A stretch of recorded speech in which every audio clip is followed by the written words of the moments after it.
Hello, everyone, and welcome to this brand new episode that we have today on the Self Journey with your host. My name is Faye, and I am so pleased and excited to welcome this very special guest.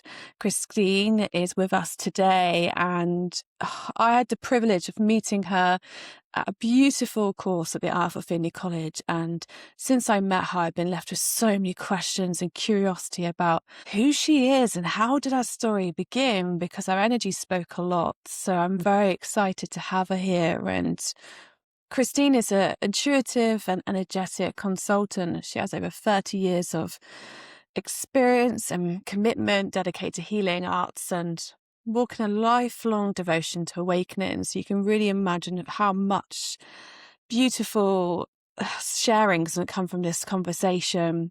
And her beautiful work spreads across this intuitive energy work, spiritual guidance, psychic channeling, and mediumship, where she just uses all these skills to really listen to where the energy takes her to promote people's healing and her own healing in unseen realms.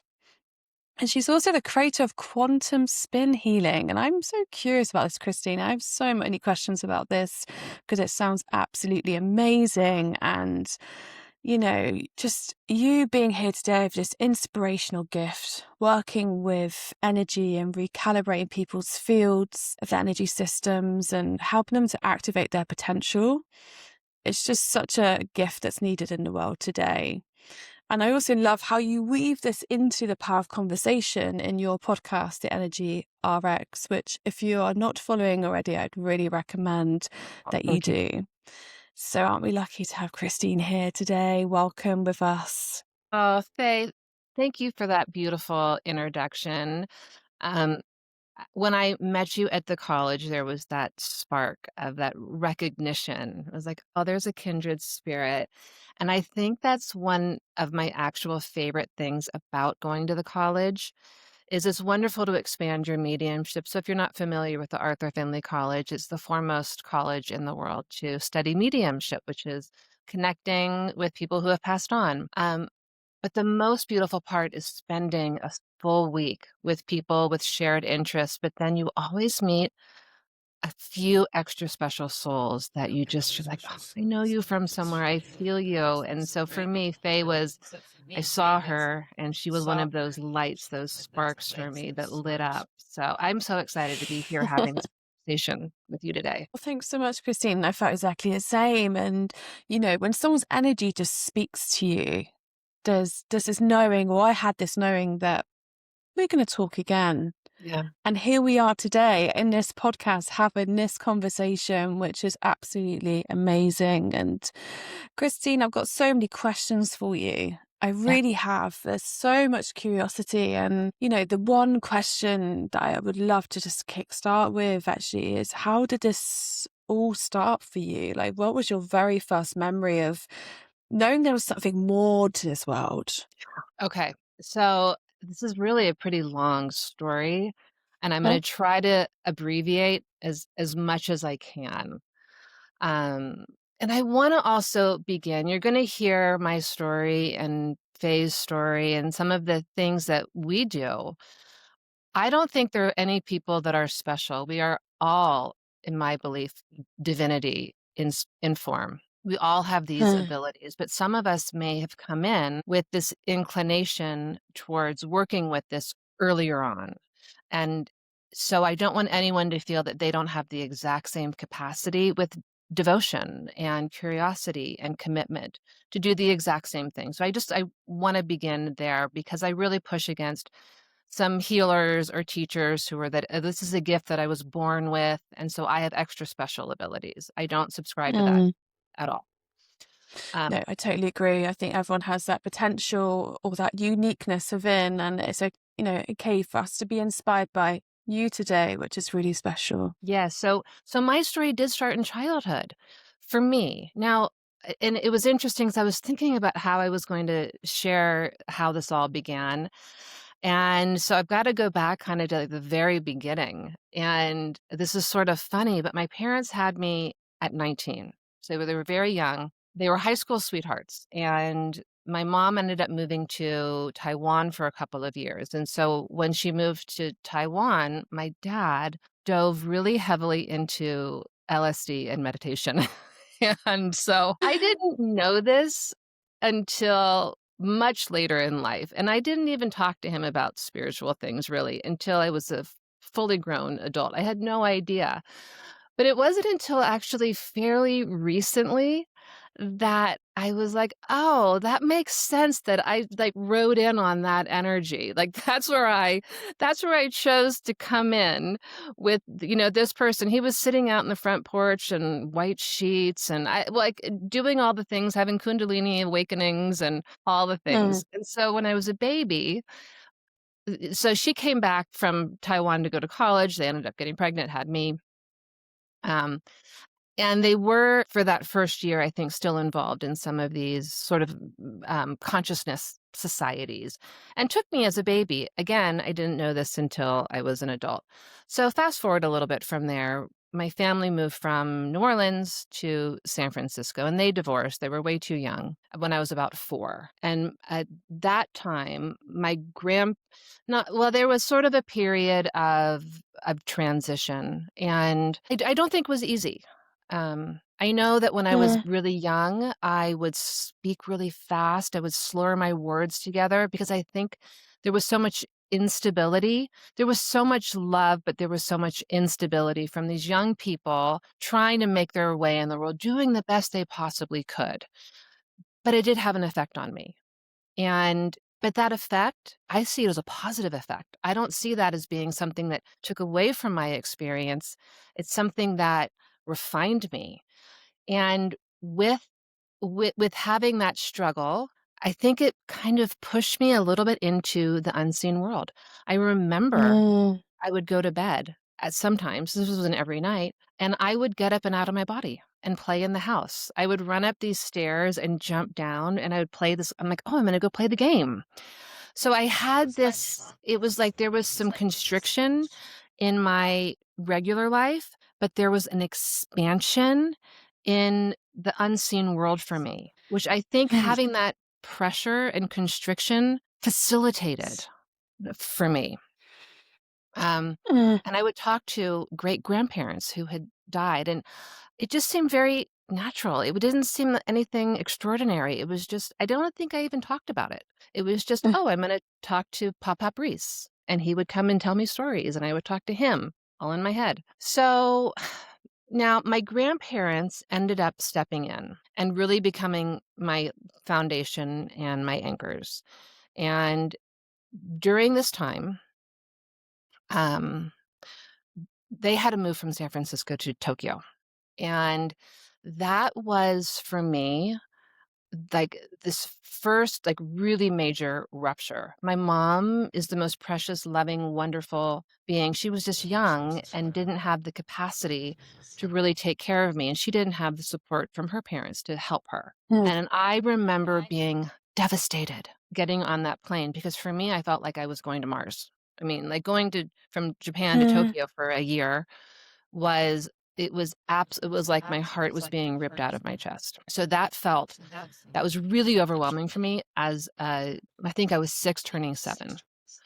And what's interesting is that I did not grow up with religion. And Okay. so I had no we were not a religious family at all. Um, and I remember being in bed and this being named Jesus would come and talk to me. And he would and I would have these conversations with him. And they were the most comforting, Mm. healing, being held and being taught. And I remember saying it, telling a person that I had these conversations, and I was really teased for it. And so I knew I learned, which is okay, but that is when I learned to have discernment. I was like, "Oh, these aren't things that are okay to talk about. I need to hold this. All of these experiences that I'm having are not Mm. okay to talk about, but I'm definitely going to continue having these experiences. They're just going to be private." And we talked about this. I'm a Scorpio. I have a lot of Scorpio. You have a lot of Scorpio. I'm really Mm. comfortable with that Mm. privacy being held within me. So I kept a lot of these things really private. That was where it all Do you began. remember? That's really interesting. Do you remember the conversations that you had with Jesus? Obviously, there's a few themes that stick out, Mhm. but do you remember any sort of poignant conversations that you had? Just curiosity around that. Yeah. Oh my god, this is so hard to say. It's so hard to say. And I yes, there was one theme. There was one Mm. theme that I remember him saying over and over, and it's really hard for me to say out loud. But it was this message over and over, and I still, to be truthful, I don't know how to interpret it. And Okay. what he would say is, "You are me. You are me." Mm. And I say that not Oh. meaning that I'm anything special. I don't mean that at all. I think Mm. we all have Christ consciousness or higher divinity within us. Mm. But that was, like, every night that he spoke to me, he said that. And I still all of these this is when I'm 54, this is when I was 6, 7. All of these years later, I still wouldn't say I have the answer to why he said that to me over and Yeah, sure. Totally hear you in that. And did you always feel quite different from listening to what Jesus was telling you? Or did you feel kind of different anyway? And what I mean by that is, did you feel that you were attuned differently to maybe others in the world? And that's not to say, like you were saying, that you're special or anything like that, but just energetically, sometimes when we are awakened to receiving messages and energy from other beings like Jesus or whatnot, or our grandparents yeah. that have crossed over in spirit, did you feel like a bit like a black sheep receiving all these messages and, obviously sharing a bit about these experiences with others and it kind of being shut down or the eyes rolling at you? How did Yeah. that feel during that time I for you? definitely felt like the weird kid. 100%. Okay. I definitely perceived myself as being weird, like, I'm kinda weird. Mm, Um, yeah. yeah, I that was my own but then again, you have to also I had so many things that were so different about me. I grew up in this town, outside of San Francisco that was a really affluent town where my grandparents lived. No one else at this time had a divorced parent. And I was just Mm, such a different person, so I had all of these people I always had it like, I have my mom and my grandparents, and I was so different on the physical, this like the normal level mm, than anyone that I knew. mm. And like, "Wait, you live with your grandparents?" So I was always, always, always having to explain myself. So I had that thing that I was so different. And then I had this whole unseen world that was really resided within me, and that, yes, I felt different because I could read people from when I was young pretty easily. My Okay. grandmother, I remember her asking me, like, "What do you think about this person?" She was like, "You're very perceptive and intuitive." And it was like I just could feel, the intentions of somebody. It was like I had a knowing. And it was in a way, it was validating because she did seem to acknowledge that I had this perception about people, so I trusted it because she really Mm. did acknowledge that for me. That's really beautiful because, so many of us maybe have this ability to connect to energy and spirit and intuition from a Mhm. very young age, but it often gets labeled as imagination or, Yeah. oh, you're just making it up. So to have her as a very grounding figure in your life saying, hey, I trust you. Let's just Yeah. listen to that is really amazing, Yeah, I'm really gonna ask your beautiful. advice. Yeah, you're 8, Mm. and what do you think? Tell me what you think about that. Was Mm. was such a gift to me to have that validated. That's really beautiful. And how did your sort of intuitiveness grow from that point? Did you start to experience, I feel like I might know the answer to this one. Going into a new chapter now. Uh-huh, Um, did you start to experience any other sort of beings or energies from the age of 8 to like your teenage years? I'm quite curious about that chapter because obviously there's uh-huh. so much energetic changes of self and our confidence and environment. So many things can happen during those adolescent years. So is there Yeah. anything in this space So and time? yes, like my whole life, it's always been sort of a foot kind of in each world. You know, I remember being in the like, I lived a very normal life. It wasn't that, I had friends and we played and did all the normal things that from outward appearances, you would never, I think, have guessed that I had this whole inner world happening. And, I'm sure I know I daydreamed a ton in class. I know I was not a good student. I struggled in school up until later. I actually thought I was pretty dumb. I started school at 4 and I didn't have the confidence in my intelligence to do well in school, but I did have a lot of confidence in my intelligence to perceive, humans and people and energies. So, I put a lot Mm, more of my energy towards that, and I'm sure I had a really rich, vibrant fantasy life also. mm, I was always mhm. daydreaming. Um, but I remember a couple things that happened in that time period that you're talking about that were really pivotal for me. One was I went to the library and this book like fell out for me. And it was this book. I mean, I don't remember exactly how old I was. Maybe I was 12, 13, something like that.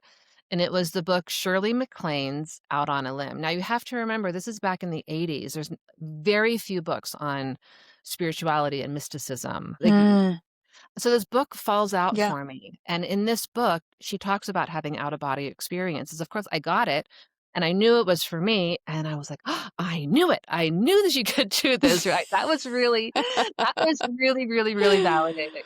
And I had one of my friends had a birthday party, and we were actually friends and I in middle school when we were young, when we were 12, 13, 14. We were like a little coven of witches. Our favorite game to play, we would do sleepovers, and there's this game called Light as a Feather, Stiff as a Board. Did you ever play that when you were little? I've never played that, but I'd love to know what this game This was this is. we were like we would get so excited to play this game where one person would lay on the floor, one person would be at the head, and everyone else is around with 2 fingers holding these person and Mhm, the person at the head sort of gives this incantation. And you talk about the person, this person um, light as a feather, stiff as a board, and every person goes, light as a feather, light as a feather, stiff as a board, like this little like group of witches. And mhm. literally we would, when you would say light as a feather, we would pick this person up as they were like a feather up above our heads. And they would like No way. I've gotta get my girlfriends on to talk about this, and we would, lift them up, and then when we would say they were stiff as a board and heavy, you couldn't even budge them off of the ground. So playing this and we would play other games. We had Mm, whoever introduced these games, how we found it, I have no idea. They sort of crept into our consciousness somehow. mm, But we mm, played these sort of mystical games, and it showed me that reality is not what we think it is. Reality is more malleable. Reality is bendable and really not what we think. I was playing, this was all games to me, like getting up mm, and out of my body and jumping off the stairs was a game. This was all in play and fun and with I my love that. friends in this wonderful community. But this one particular friend had a birthday party, and this was the best thing ever because her stepmother now at this point, a couple friends have like parents have gone through a divorce. Maybe she was the only one actually. Her Mm, stepmother hired a psychic to come for this birthday party, and she stayed all night. And she was giving tarot readings and energy readings and showing us how to work with energy, how to read auras, these little coven of these little witchy girls. And really, this was a professional. This is what she did, teaching us about all of this. So again, this was this an adult and it was mm, affirmation that all of these things are possible. All of these things are real. And I would be having a very normal conversation or hanging out with my friends and notice, "Oh, that tree is really lit up. That aura is really light." It was like both worlds at the same time. So I mhm. wasn't hyper focused on it. It just was. Mm. It In sounds that like, absolutely. It sounds like it just so integrated in your energy field and in your reality that it just seemed quite normal. Or it Yeah. was there if you want to tap in or not, but it almost did you feel like two worlds kind of merged at times? It almost was like one world rather than the kind of the mystic, psychic, intuitive side, and then this kind of reality. Because I know from my personal journey and many of my clients who listen to podcasts, spiritual awakenings can be quite intense, or they could feel like they're two separate things. Mhm. I'm just wondering where you were at that point where, you started to come into this space more. Did it just feel like one world? If I haven't thought of that's a really good question. I think there's actually kind of 3 places because and I still Mm, to this day will do this. It's like, okay. oh, I'm very identified with the human part of me, and I'm Mm, really seeing the world from a material lens, and this is where I can, like, politically get fired up or, mm, mm, injustices, like, that part of me can really get activated. And but then I can almost switch into my soul perspective, and I can see things from another dimension and another level of understanding. And then there's somewhere mm, where there's sort of the merge of both those places. It's like it's not one or the other. It can almost be one of 3. Um, mm. and I'm sure there's more. Consciousness is always expanding, so I'm always open to experiencing reality in a slightly different way or big radically different way. That's really interesting. And, thank you for sharing that, because I think sometimes there can be quite a lot of confusion about, which reality are we in or which realm we're tapping into. But going back to this lady that came to this evening and teaching you all these like psychic ways of tuning into what you already have, did that then give you the confidence to maybe start stepping into psychic work or working with people? How did you step into becoming this practitioner for 30 years and all this wisdom that Yeah. you have? I'd love to know more about that. So that just let me know it was possible, and Okay. that validated for me. I think at that time I was probably 13. No, and then so from there I think I started high school at 13. I turned 14 my freshman year. I was a year behind. I was really young for my grade. And I think that the understanding during those high school years was there. I was quite focused on social dynamics. And at that time, also, my grandparents moved. So I had a lot of upheaval that happened. And this was another interesting part of the story is because my life story has not been like linear and traditional by any sense. So I had lived in San Francisco, then my grandparents had to move to Palm Springs, California. So I went there for a year, and that was a lot of upheaval, and I really didn't like it, and they let me move back and live with my best friend's family. And so then Mm, I lived with my best friend's family, but I also was really connected to I had a boyfriend for 6 years, all through high school and part of college. I was really, really, really intertwined with his family, and the friend that I moved in with, we had been close friends since I was 13. Really intertwined, spent a lot of weekends there. So I had this, and I didn't even realize this until I went in to read my Akashic records. When I first learned to read like the Akashic records, the first thing I ever read, and it made so much sense, was I saw that what I had were these pillars of a foundation. It was my grandparents, it was the kind of my dad and that whole family, which by the way is a lot mm, of people. It's like a lot of other like siblings, like that's a huge group. And then there was my mm, mom and her husband rich, and then he had a this extended family and a really different kind of energy. His parents had come from Poland. They had escaped the war, were immigrants, and I was able to be a part of this like beautiful family, but having a really totally different reality than what my dad's family experienced. And then I had my boyfriend's family, another pillar. Like, they taught me so much. And then my best friend's family. So I really feel like I had this incredibly unusual childhood where I was really raised by so many people. The hard part about that was that I never felt like I fully belonged anywhere. I mostly belonged. mm. Up I and so Yeah. that was the hard part. However, the gift, which was so much bigger than the challenge of not like, I always felt like I had to be really pretty good, right? I couldn't really be Mm, because, I was a little bit like a guest everywhere, um, but I learned how to read energy, understand all of these different kinds of family dynamics, understand all of these sort of stories and navigating. I mean, with this Mhm. whole group here, we're talking about close to, 70 people or something. There's a lot of people that were involved with siblings and other people that were sort of foundational to me. So it was Mm. a lot of navigating, a lot of energy from all of these places that I was really being raised by. But also put into practice working with different energies, right? And getting used to different characters and people and understanding. It felt like your assignment in a way that Yeah. you're being prepared for. How does that feel resonance of what I just said to you? Yes, Yeah. absolutely, Okay. absolutely. Interesting. It Yeah. was like just learning to navigate. I mean, literally going from my stepfather's family who were immigrants and like he was a custodian, I mean, the loving, wonderful people, but that Mm. reality to then like the wealthiest place in San Francisco, right? It was like Yeah.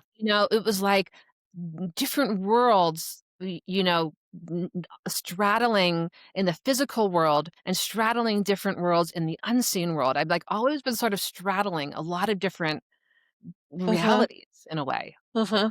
All of it was And training. All of it was important. which is so interesting because you're not only navigating people in the room as you're sort of multidimensional in a sense of you can tap into different realms of your own consciousness. Did you feel that you were connecting to almost their spirit and then in a different realm and then also speaking to them in this realm? Because I know sometimes when people are gifted in this way, you almost have to navigate not just what happens in the room, but almost like this multi-layered of energy of that individual soul. Right. And did you experience that in those times as well? I think there was a period after I graduated from college. So I'll fast forward a Mm, little bit. yeah. It wasn't during high school and college. This wasn't at the forefront for me. It was always there, but I was very Mm, involved in friends and school. And I studied anthropology though in college because I just wanted to. I mean, and my favorite class was magic, witchcraft, and religion. I just found funny that that. funny, weird, right? Just understanding people and cultures and beliefs and how people understand their architecture of reality Mm, consciousness has just always fascinated me. So yes, in college I was studying these things, but more from an academic lens, I would say, than mhm, having a lot of personal experiences. Now, I've had sort of mystical experiences my whole life. There's been all of these points at which these, incredible things have happened. mm, But those years were really, I think, really focused on friends and on education more than my spiritual side, I would sure. say. But Mhm. just when I graduated, and I thought I was gonna be a teacher, so I graduated with anthropology. I had some, like, mind-blowing experiences, and I was like, "Whoa, like, what's happening?" I remember going out to the beach one morning with sunrise with a friend. And I Mm, looked up at the sky with my eyes open, and I could see this violet grid in the whole sky with almost symbols like hieroglyphics in this grid. I've never seen it. It's the only time I've ever seen it. Almost the mhm. color of this pink, like that kind of Yeah, color of this yeah. grid. And Mm, I was saying, "Do you see that? Are you this wasn't in my mind's eye, this was with my eyes open. You know mm, what you're seeing, and you know, like, I'm not an insane person. I'm like, I'm actually seeing this. mhm, And I had a few other things happen at that time when I just graduated, and I was like, "What? I don't know what's going on. I need to wrap my head around this." Again, I thought I was gonna be a school teacher, and Santa Barbara mm. in Ojai, California at that time, so now we're back in, like, 1995, um, filled with so many incredible, like, mystics, healers, very interesting people. By the way, these people live very ordinary everyday lives. Like maybe they work construction, maybe they do something that's not as a career, but it is Mhm, so part of who they are. And what I would say is, I know that there are a lot of people who have giant followings and you know talk about all these incredible things they do. I think, in fact, probably some of the most interesting people are totally stealth because I know mm. them. I They don't agree. talk about Yeah. it. They don't talk about it at all, Mm. and they are Mhm. in tune with realms and understandings and that are absolutely incredible. So I Mhm. end up stumbling into this group, and I'm like the young one in the group. And it was based off of there was like 2 spiritual books at the time. One was like I'm sure there's more, but there was one on like chakras, Sanaya Roman. I remember seeing that one. And there was a teacher named Barbara Ann Brennan, and she had a school that at the time was in New York, and it would meet 5 times a year for 5 days. Now, as a newly graduated student, I couldn't have afforded a plane ticket to New York for one trip. Mm. This group in Santa Barbara was loosely based on that work of Barbara Brennan. Now, and a lot of these people were incredible psychics and healers, and we would meet once a week. And I would say that was so foundational to me because I would meet with these people who I could see were doing incredible things. We would have these practices that we would do. So I was really learning about energy, about the spirit world, about spirit guides, about and that was like Mm. the first night I had ever been with this group. We did um this whole like practice. It was really beautiful. And Mm. you were supposed to meet your spirit guide. They were going to touch she said, "Okay, have them do something so you know they're there." And I Mhm. promise you, I felt a hand touch the top of my head, and so gently, this hand just went all the way down my back. And that was the first time having that physical connection with the unseen world that I could feel. And this was a woman. I could feel it was a woman's touch and energy. I was like, I'm not alone. And Mm. that was like, it was pivotal for me of Mhm. really having that so anchored in that, "Oh, I know I have this spirit guide. I know I'm not alone." Like, Mm. whatever happens, I have this being Mm. who is right there with me. So that was a really Yeah. that period of time of learning with these beautiful beings was really important in my development. Yeah, and I really feel so much connection and emotion in that contact that you had, especially feeling like you never quite fitted in or Yeah, you had many different foundations from when you were yeah, younger that brought you so much abundance, but also that feeling of, okay, my life is different. To having mhm. that touch of, I'm always here and we're always with you. If it's one person or several guides, which I'm sure you have as well. That's really special. Thank you for acknowledging that. I think that's a really beautiful way of putting it. Mm, That was a moment because I do think I felt so grateful and I am so grateful. But there also was, I was an only child, but then I had, my dad's siblings were very close to me, and then my mom and dad went mm, on to have more children. So there was also an aloneness to my experience and this incredible connection. So yes, mm, having this being like, "Oh, she's here just for me." Like, "She's yeah. just here for me," was Mm, was like such great comfort and feeling important. absolutely. And did this feeling and this connection that you had, did it move into anything else? Did you feel this again at different points throughout your life? And did it feel the same or did it feel that it had expanded to maybe more guides or spirits or what you're connecting to in that space? So, that particular guide, I still feel very connected to. Yeah. But I've had an awareness of so many different guides and different seasons, even or Mm, different people's guides for sessions that may come in. What ended up happening with that was I knew, like, that happened, I'm like, "This is what I'm supposed to do," but I don't know how to do it. Now remember, we're back pre-internet. There's not a lot of information of mhm. how do you Oh, have a yes. job or a career doing this? And look, from there, I actually went to Hollywood and was like worked in Hollywood for a record label, and it kind of bounced around doing a couple of little things, but I ended up it was good. It was great because the Hollywood thing was fun, but I was like, this isn't really me. This is super fun Mm, and a lot of flashy, like excitement, but it's not me.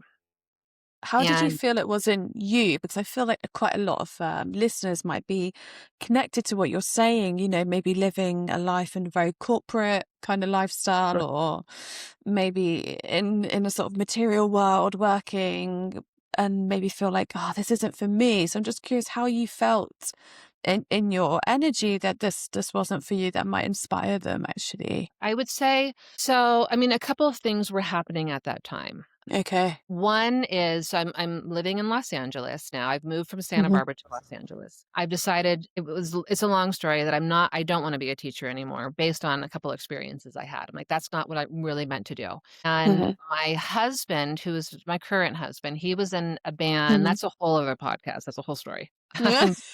Uh, I we That's started great. dating, and it's, again, very mystical. That whole story is incredibly mystical. When I met him, Mm. I had never seen anyone like this, and it was like he had, like, long braided, like, French braids, a braided goatee. He looked really terrifying, I would say, but I had this knowing. We ended up starting to talk.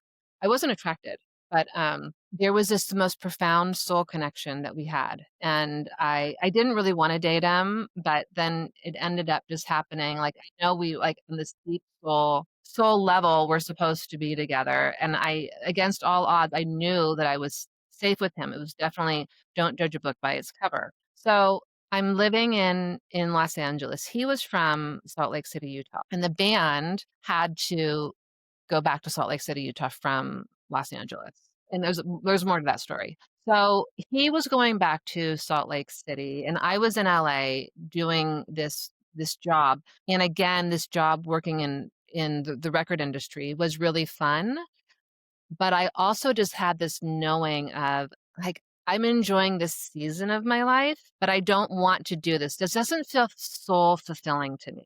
Like, Mm. it was like all of the sparkle, but none of the soul, is what I would say. And I really thought about it, and I thought, "What do I really wanna do?" It's like, I know I wanna do energy work, but again, I didn't know how to do it. So I end up moving to Salt Lake City because he needs to do that, and I decide, I know what I'm gonna do.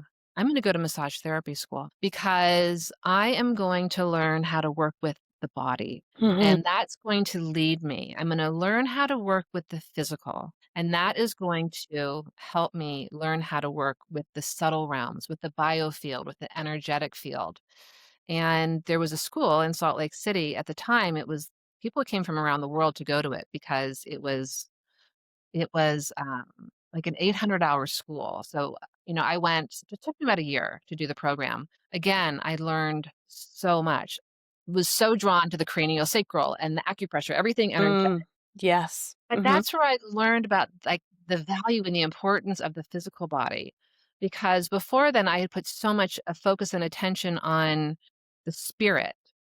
So the body is a whole beautiful conversation of understanding the systems within the body, understanding the emotions stored in the body, understanding, the nervous system and how that affects us. So it was in going to that school grounded a lot of these things for me, and it trained me. I was still pretty young.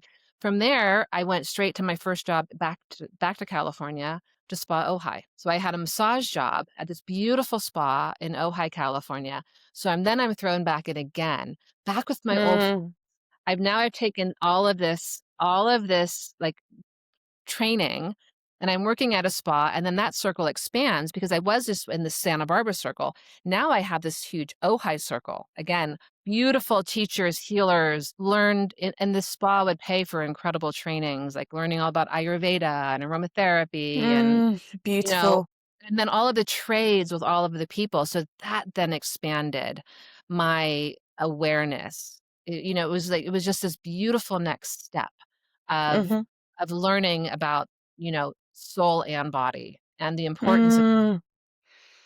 Absolutely, totally agree. And, we need both, don't we? In any sort of type of energy work to almost, integrate into the human body, but also Mhm. expand out and receive. So that's an amazing start to your journey. And I'm curious to ask you, did this ever combine with more of the kind spiritual stuff in terms of seeing unseen realms? Was there like a bridging of the two, the connection from the body to that at all? Yeah. So and I still do this to this Mm, day. Um, okay, I interesting. Mm, yeah. So I work yeah. remotely, but I also I mean, for the time being, I still work, in person as well. And at some point, I think I'll be fully remote, but Hmm. I do love seeing people, in person. And I Yeah. think there can be in person such tremendous, tremendous vehicles and opportunities for really intense transformation. So Hmm. it's almost as if there are times, and this can happen remotely too, Hmm. but Yeah. it's not that it can't happen, but I really honed this in working with people physically of, doing maybe a certain hold and then having, like, through me, incredible, like, guides, spirit doctors, or whatever it is, come through to work with that person's energy field. Yeah. And that was the training ground for me, and it continues Okay. to so, working with the body, and I was like, "Oh, I'm" again, I had to learn with the body and then take it out.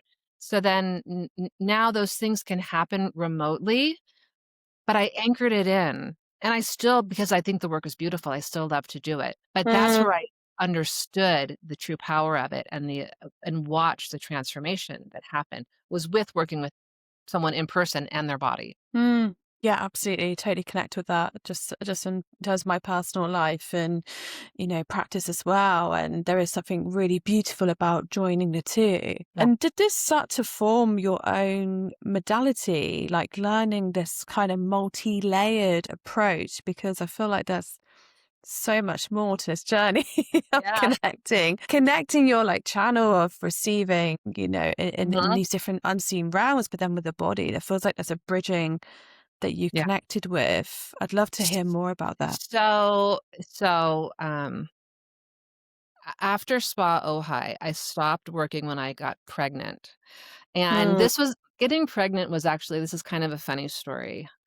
I suddenly I suddenly had this knowing there was this little boy who wanted to come in, and knowing my son now, it makes sense. When he wants something, he's so persistent.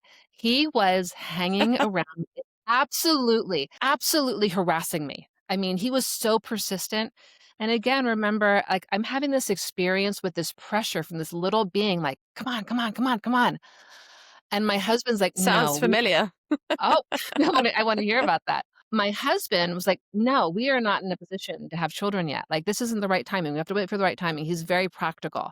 But I'm like, you do not understand what is happening to me." And again, I have all of these people, and I have people in Ojai and Santa Barbara, like, "There's this little boy hanging around you." I'm like, "I know." I'm like, "He is there. He is there all the time, like, yelling in my ear." He is absolutely insistent on coming. And we actually my husband and I had quite a few fights about it, like, because I was under this pressure. I can understand from his perspective, he's like, "Ah, that feels really scary. I don't feel ready. Like, I wanna be in a different financial position and all of these things." But Mm. I'm like, Mhm. "No, no, now's the time. Now's the time." Mhm. So I end up getting pregnant. I end up, like, kind of winning that argument, and this little boy comes, and that so to make a long story short, I still loved all of this work. I ended up having 3 children, within Mhm. 5 years, and Mhm. I really devoted myself to motherhood, Yeah. Yeah. and that is such a sacred, beautiful path, and in that Mm. period when my children were young, I was still involved, and I missed it on some levels. But, I mean, my hands were full with these, like, 3 little beings who needed, I bet. I bet. like, everything from me. But it's interesting is when before I had my 3rd, we had moved to this place called Thousand Oaks, and my husband was working all the time, I was with them all the time. My dad came to visit, and I had noticed sort of a little spiritual bookstore. And I had never gone in because I have like like a baby and a toddler that's like you can't go in a bookstore. And I said to him, "I don't know why. I need to go in there." And I said, "Would you just stay in the car with the kids? They're in their 5-point restraints. Like, I don't know why there's something there for me." He's like, "Okay." So I go in the store and I think maybe it's a book. Maybe I'm supposed to buy a book. And nothing I'm being pulled to. I'm like, maybe there's a shopkeeper. No, no connection. I'm like, okay, I know there's something here, but I don't see it yet. And so I'm walking around the store and I see a bulletin board on the back wall. And I laser in on this one flyer that says an evening that will change your life. And it was that night. I'm like, I have to go to this. Yeah. So I leave my husband and my dad to take care of the kids. And I met this woman named Jo Denning. And she's recently passed, uh, a modality called quantum, oh my gosh, QED, quantum energetic disciplines. And that evening blew my socks off, changed my whole world, changed my life. So I began to study with her. Now she lived in Arizona, but she would fly to Southern California. Hmm. So this was like my luxury was Yeah. like this is where my extra money went was investing in like a retreat kind of thing, a training. So I worked with her personally, understanding how to do her energy work. And then I end up, okay, so I get certified in all of her things. I learn from her, which I'm so grateful to her as a master teacher. Uh, I have my third baby. I was pregnant for one of the trainings, and it was actually a beautiful thing. The only time it's ever happened, we were doing sort of hands-on healing, which was the only time we'd ever done anything hands-on.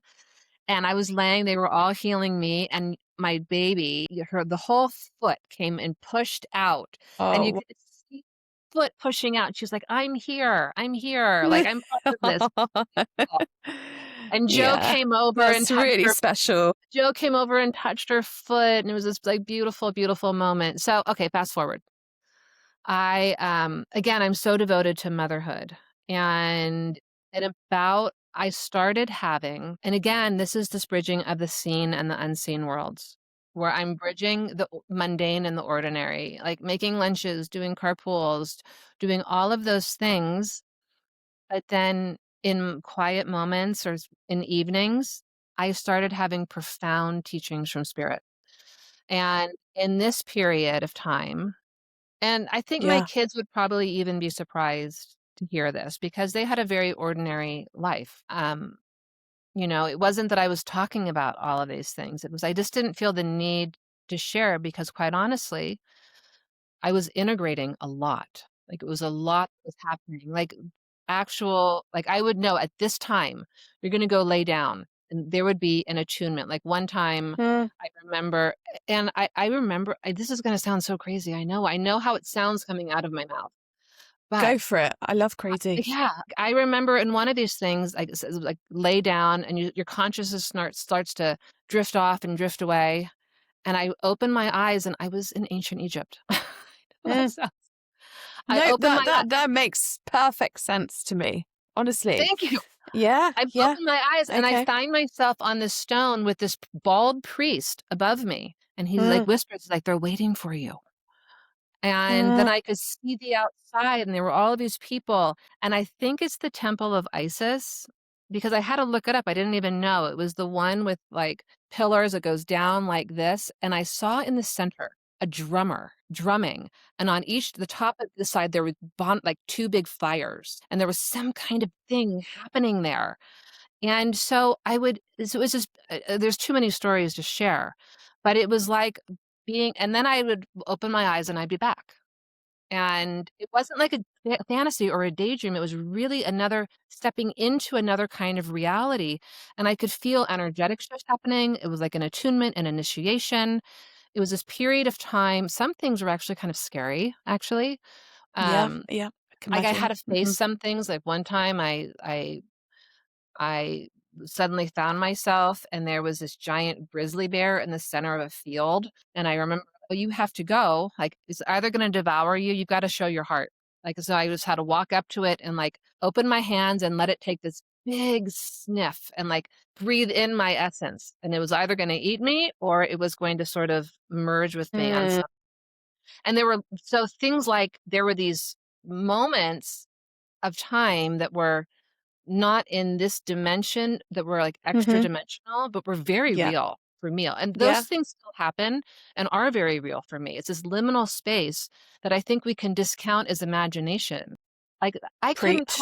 I couldn't possibly make up I'm not that good. No. I don't have that big of an imagination to make this stuff up. But this is definitely something I resonate so deeply with because I think there's so much more to just being in this third dimension where we do journey or we remember past lives and we can connect to all these different timelines, but it just gets labeled as imagination where people then just kind of shut it down. But actually, that's the key to unlocking so much more about ourselves. If you think from when you were younger, you were doing all this already, this astral projection, right? Yeah, It was around the house playing games yeah. and then having that come back in, but on another level where, do you feel like you were visiting times where you had experience or was it all very new for your soul? It felt like it was other dimensional. Yeah. It didn't feel like I was stepping back into the past. It felt like I was, like, sidestepping, and it still does feel that way, or I'm in the body,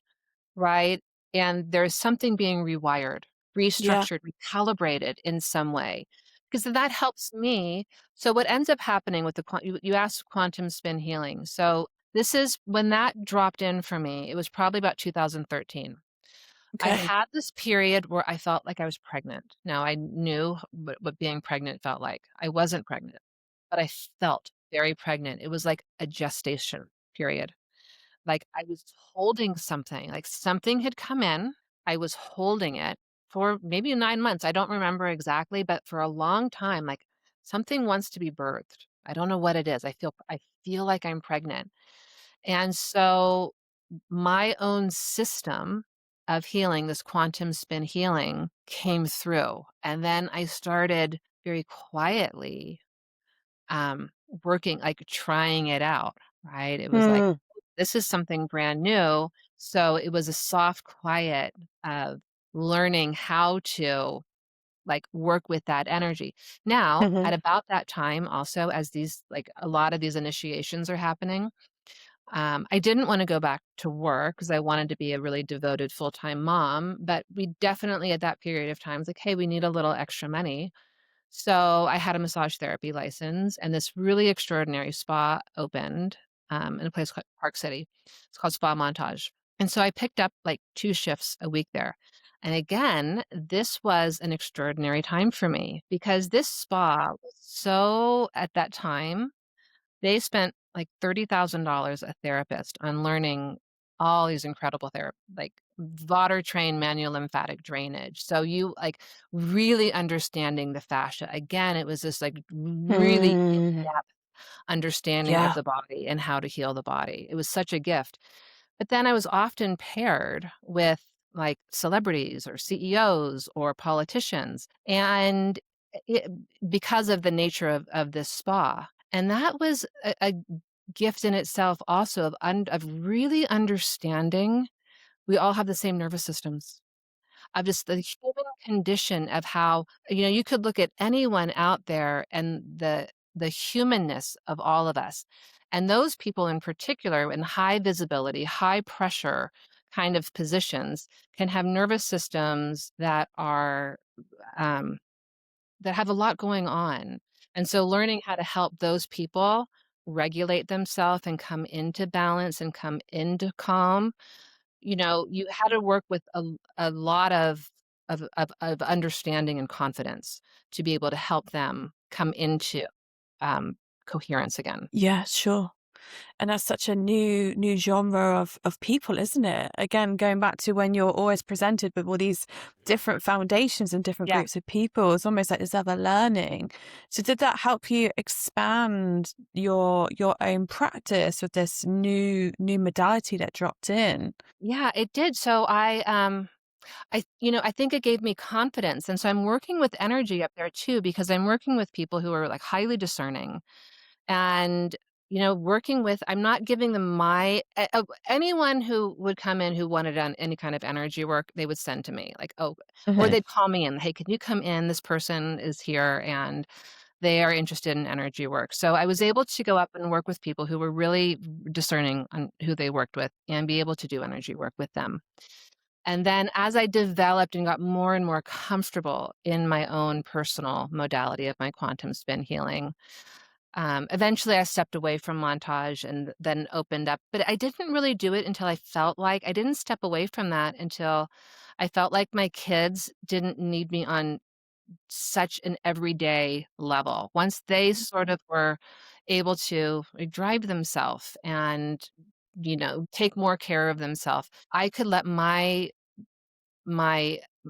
own desires to bring this work in expand. Mhm. So it was all sort of held quietly growing all of these years. And I would work with people, but I would work with people who were friends or family or someone who really often, like usually not charging. I was just developing it. I was very quietly working to develop it. And again, I was still all through all of it, I'll do Reiki and pranic healing and yeah, like you name it, I'm game to go get something to try. Mm. I Mhm. love, love, love, love, love learning. You could always learn something. So that Yeah. was sort of like my treat to myself was doing that. And so now with my modality, quantum spin healing, I think it's amazing. I think there's so many amazing modalities out there, but I was really excited because not this past summer, the summer before, I was doing a training for a group of people. And I had someone who had never done energy work, and we were an off number. The last minute someone had to cancel. So when I do my trainings, I have people practice on each other, to practice the technique. So Yeah. she had to practice on me. And I was thinking of something that needed to be transformed for me. Mm. I was arguing with my husband. I mean, we could do a whole conversation on marriage. So, like my greatest teacher A whole in other this journey. the whole my greatest teacher is my husband, who's amazing and has challenged me to like the depths of my soul. And so I thought, what is one thing in my life that I'd want to transform? And it was arguing with my husband. So that was what I focused on that wanted to transform. I promise you this Yeah. is true. Yeah, yeah. That was we're recording this in March of 2026. So it was the summer of 2025. I haven't had an argument with him since. That's so interesting. And that Okay. was her first time. You have to initiate someone into the energy, and it was so great to have someone do it on me. Now you can work on things yourself, but when there's an aligned intention, it's so much more powerful. Well, it's so much more powerful like when you fuse together in that aligned intention. A lot of my work is really based on like really having like that really solid intention with what you're doing. So anyhow, And that's that how and that shared experience as well, isn't it? Having yes. someone else witness you is so powerful in the modality too. I'm just curious as well, Christine, you refer to this like quantum Mhm. with this work, and it sounds so fascinating, and I'd love to hear more about if someone's listening to this podcast and thinking, what is quantum? It'd be really great just to get your kind of description of that and how that's shown up for you and in this practice as well. So a scientist is probably going to say you've got this wrong. So I'm going to start with that. For me, when I think of quantum, I think of something down to the very, very, very small level. Right. So quantum biology, for example, is looking at how light and water affect our biology and our body. So it's these very small things that affect us. I do think that we are so connected to the cosmos that we are this like the cosmos, like we are the cosmos, like we're made of stardust and all of these things, and that we are part of this much larger and vaster universe. And so for me, when I say quantum spin healing, it's really tapping into this huge, vast like consciousness of energy. And I Yeah. don't think I even have the right words, but it is connecting with and aligning with the power of the cosmos for me Love and that. how Yeah. I use it. And maybe I'll rename it one day. I don't know. That was the name that dropped in. I'm always open Mm, to change. I don't know if that's the end name that it'll be, but that's the name that I heard and I've stayed with it. But for me, it's mm, really when I'm using that technique. Now, when I'm working with someone, I'm not only using that technique necessarily. I okay. typically open, let's say we were to do a session together. I'm going to open and sort of let the energy begin to work. Shift Mm, the realm that we're even working in into this like expansive state, this like quantum, cosmic, mm, this all of these tiny small things that are part of the cosmos that are all distilled down into us and this connection that we have to it. Sort of move into coherence with it, alignment with it. But mm, now there's a whole toolbox. If I'm working one on one with someone, I may use Joe Dunning's work, which is quantum energetic disciplines, which is the most powerful clearing technique I've ever seen because we all can have distortions, imprints, beliefs. yeah. Again, this is where the anthropology comes in, how we've shaped our belief systems around ourselves. A lot of our suffering doesn't come from who we are, it's from the beliefs that have been brought in about who we are. Mm, So yeah. I would say that the cornerstone of my work is really helping to remove the distortions and the beliefs first that aren't really who you actually are. They're just these imprinted forms because every single one of us is eternal, is Hmm. indestructible, is a brilliant soul. And so Absolutely. when you can clear away the stories that are harming them, that are held within this biofield, this energetic field, and within the body, right? As it's clearing from the energetic field, it's clearing from the body as well. Then like typically there's some clearing work that needs to happen. But then you can bring in the transfer. That's where the quantum spin can come in. Like, what are we going to spin in? Like sometimes Mm, thing up, but like what can we rearrange here? What can we bring to you? And then sometimes it's a channeled message. Maybe like, you know what, this person needs like a spirit doctor is going to come in and do a trance healing and bring healing in, or a loved one may come in with a message that is what they needed to hear in that moment. So I don't have a rigidity around how I work with somebody. yeah. I It's love stepping that. into the space and what is the highest priority for you is what I'm confident is going to reveal itself. And I'm not doing it. I'm listening to what wants to happen and I'm making sure. I'm not telling you need to do this. I'm like, does this feel right? Are we going to go in this direction? Because I'm working with you and your soul. And I do feel like when you step into the energy, the wisdom of the soul can come Mm, forward a little bit more to mhm. be a little bit more open, to be a little bit more like transparent and willing to shift and change. Yeah, absolutely. That's such a beautiful description, explanation. Thank you for sharing that because there's so much energy behind your explanation there. You can really feel you're really living and being in this quantum field. And it's been something that has been part of you for such a long time. And there's just two things I want to touch on actually. I Yeah. love how when you focused on motherhood, this was all developing. Yeah. There's no rush to always be in the Yes. energy. You always are. You always are. It's just that unfolding that can bring something completely different, but we might be focused on something else, which I think is a really good reminder.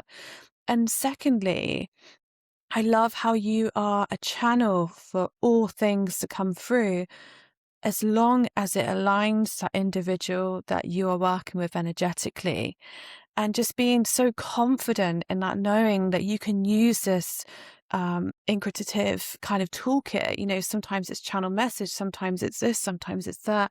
And I think there's something really special about that because when people are, starting up in their practice or exploring their healing modalities, labels can get quite limiting and Yeah. fixated on, who am I? What's that ticket that says, this is who I am, that I can put on my website and I can explain to people exactly who I am? And sometimes that causes a barrier to actually just being in the energy field or just being Yeah. open to not only allowing the client to expand, but yourself in this energetic exchange. And I wonder if you had any advice on that, because I feel like there's a lot of practitioners that will be listening to this beautiful Yeah. conversation. And I think that's a really good point to bring up, actually. Yeah, what I would say is, like, all of the things that you're learning are so valuable. But don't get overly identified with a label or this is who I am or what I do. I think it's helpful to have the space within yourself, knowing that you've arrived at this certain point, but you're not at your destination. Because if you're at the destination, that's it. You might as well do something else. That consciousness is ever expanding. So, of course, we are ever expanding beings. And so it's an allowing of yourself to constantly be something different, be something more, to not because I feel like if you're like, "Hey, I love Reiki. I'm a Reiki master level 5,000 and this is what I love and what I do," and you're really comfortable with that, I think that's amazing. That's great. And that you're comfortable there, then great. Do your thing and live it and love it. As long as you're loving it, I'd say that's great. For me personally, I can't identify with that though. And that's just me because am I am constantly looking to expand even further. Like where else my most recent hobby is telekinesis and trying to I learn love that so my much. mind sight. It's like, "Oh, wait, this thing is my mind is making this thing move. This is amazing." Mm, My son is like, "Mother, like, how do you put that out on the internet for thousands of people to see?" I'm like, "Because I'm out of the that's closet now." incredible. I'm like, "Because I'm out of the closet and you're grown now, so I don't have to worry about you having the weird mom anymore. So this is how it is." I don't care about I was weird when I was little, and now I'm just being honest about how weird I am. Love this. So Love this. I'm Yeah. embracing my weirdness. Hmm. So who knows? Like, who knows what else is possible in the future? Like, there are no limits. I think that is the thing that we have this belief that we are finite and we're condensed and we live in a certain reality, and I just don't subscribe to that. We are so much more, and I'm so excited in the ever evolvement of becoming Yeah. something, in my opinion, freer, more liberated. Mm. Now, this is the juxtaposition as we're living at, like, one of the most difficult times on the planet right now. So all of these incredible things are happening in this realm, and then all of these very challenging things are happening in, our physical reality, and it's just wild times. I mean, what a time for a soul to be here. I think I have said this before, I think the souls I don't care who you are. I don't care if you're someone who has no interest in spirituality and are, on a farm just picking apples, and that's just what you do day in and day out, and you love it, and that's great. I think every single person on the planet right here is like a spiritual Olympian. It's like Hmm. a person who is, like, the most extreme at what they do. An Yeah. extreme athlete, those people who go and, like, hike up, the Himalayas and, are freezing and have no food and like, "This is great. This is so fun." I think the people that are here having this experience of this, like, incredible time of transformation are spiritual Olympians. Mhm. Yeah, absolutely. I think you are because you're handling and tuning into the energy, but you're also staying with the things that you love, which is so opposite energetic to what the world is pushing out. So to be in your heart and to continue just living your own life is kind of just the essence, right, of what we're all in this spiritual championship.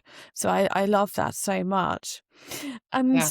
I'm just so inspired by your journey, just Oh. really honing in on yourself and not allowing those earlier times of being kind of, taken a mick out of from having these experiences or maybe not seen and heard. You just stuck with your truth and how it's carried you on this amazing journey from, learning different modalities and just trusting and then teaching people now of your own modality and exploring all these new different types of, learnings to evolve your own consciousness, and your dedication to that is just so clear.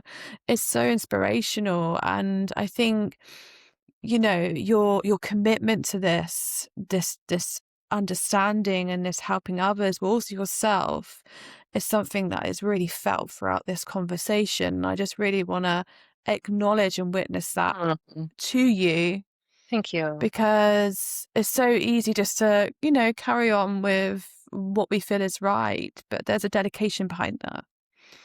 And Oh, that's for the greater good. And I think that just needs to be shared here and just be given back to you. thank you. That means a lot. That really does mean a lot. I hope that people will take away from this that it's not that any of these things are special. Really, truly, all of these things are available to every single person Absolutely. when there's like, for me, there's clearly been this theme of devotion my entire life to it. So, when there is a devotion to communicating, being in relationship with something beyond the physical realm, then that is always there. That is there for everybody. Like, your team, your guide, spirit, whatever God, whatever words you want to use, it's like it's right there. If you just, like, begin to work to tune your dial and, like, your frequency to hear it and match it, and that's, I think, where the practice comes in and the integration comes in, because then you trust it more and more, and you don't think, "Oh, I'm just crazy, I'm hearing things." You're like, "No, I'm really he" and by the way, everyone can identify with this, we all are getting little messages and drops in, like, you may get in your car, and suddenly, out of nowhere, it's not a memory, something drops in, like, "Oh, you forgot your keys to something," or it's like a drop-in. Yes. Yeah, So that, absolutely. like, you get a little drop in. I would Mm, say when those things happen, if you're in the process of developing, you can think, "Oh, it's mm. not just I've remembered that. It's of something has come in, information has been downloaded into me that I something important for me to remember." I think we actually dismiss a lot of the sacredness and the communication that's already happening. Like, you don't understand, you just haven't attuned to it, so you don't recognize it, that it is unseen forces or the unseen world in some ways connecting with you, talking to you, helping you. They're always there to help you. Yeah, I love that and I agree with that so much. And I think so many, well, everyone experiences this in some level, but Mhm. sometimes we like to overcomplicate what it is to be in tune, psychic, connect Right. to something unseen, right? Because, our minds or the ego programs this hardship, or you've got to work really hard to Yeah. experience that or get to that place. But it's so natural and intuitive for all of us in a unique way. So I really am so grateful that you brought that reminder in for people to listen to and to connect with. And just before we round up, I'm just curious to ask you a question of what's next? Where are you now in this journey? Yeah, so that's a I don't know what's next. Okay. Yeah, I don't know what's next. Yeah. I, um, I really trust my journey. I really trust my path, and it constantly reveals itself in some ways. I'm not a person who puts a lot of force into something happening. I'm more a person who lets it reveal itself. And so Yeah. I just sort of know, I'm like, "Oh, that's the next step. That's the next kinda obvious choice." And it's almost like, in a way, it's like a treasure hunt for me. And Mm-hmm. so I don't necessarily sit down. I'm not a great planner. I'm not highly organized. I have a podcast. I'm horrible with technology. And I sort of stumble through all of those things, but somehow it all works out in some magical Mm-hmm. way. And so, I'm pretty happy with where I am. But I also feel like there will be a new direction. I don't know Mm-hmm. exactly what that looks like. I love what I'm doing right now. You know, I'm really comfortable in that. I think I have a great balance of, like, beautiful work that I do and, beautiful family life and time with friends and trying to help where I can. I think particularly for all of us right now is where can I show up and be a force for good in this world? That's really, really, really important to me. Like, who needs where can I help? So I think Yeah. I may, I've felt more and more like of a need to, like, be even more. committed to service kind of work Mm-hmm. because it's needed right now so much. Yeah, sure. I totally hear that. Totally hear what you're saying there. And, if someone wanted to connect to your service of work, how do they find you? And you mentioned a podcast as well, and I'm sure Yeah. many would want to stay on this journey with your next chapter and where you are now. So, yeah, how do they find you, Christine? Yes. So my website is the Energy RX and just spelled out like that. And you can, my email's on there, Christine at the Energy RX, and you can inquire about sessions. I sometimes work with people just once or maybe a package of 5, and I do mentorships. I also in there went to Duke and became a functional medicine coach. So I also do like in the mentorships, I also just to help people make changes. So there's mentorships, there's classes, and I also have to say if someone I don't like people being limited. I do a lot of work like just Hmm. if someone has a big need and they need I do a lot of free sessions, because I Yeah. feel that's needed. And so if Mm, someone is really suffering and really doesn't have the resources, email me and you can reach out and we can see mm. set a Zoom call or a phone call, or a sliding scale type of situation also. My heart is not in this. I'm not driven by money. I'm driven by the work and the energy. Yeah, and we can definitely tell that with your devotion from a very young age to being on Mm. this journey. So thank you so much, Christine. And it's just such a pleasure to meet such a genuine, devoted soul to listening and trusting self, but also the unseen realms that I think women especially are just starting to own that knowing from obviously all the witch womb and so many layers into that. And also, anyone that just feels like, something's not real and it's not tangible and it's not in 3D, it doesn't matter. It's just imagination. And I think you're a real advocate of trusting those unseen realms and where it can take you and the diverse journey within that. So thank you so much for being such a representative of that. I think that's absolutely huge, and needed in this day and age. So thank you so much, Christine, for sharing your journey and just being so open and just being you. I think it's been Oh, incredible to have you here. I love this time with you, Faye. You are such a beautiful being. It was a gift to share this space with you. Thank you. And to your listeners. Yes, thank you so much. And any last words before we round up this beautiful podcast? Yeah, just remember the magnificence of your soul. I know that right now, in particular, things can seem dark and, terrifying, but you are indestructible. Like underneath the story of who you are is a beautiful, brilliant, radiant soul. And you're here playing for just a little while, and you're going to be okay. Thank you, Christine. Sends so much love to you. And please do go and check out Christine's podcast, The Energy RX, and website. And we look forward to seeing you and speaking to you at some other point, I'm sure. I would love that. Thanks, everybody. Thanks, Christine.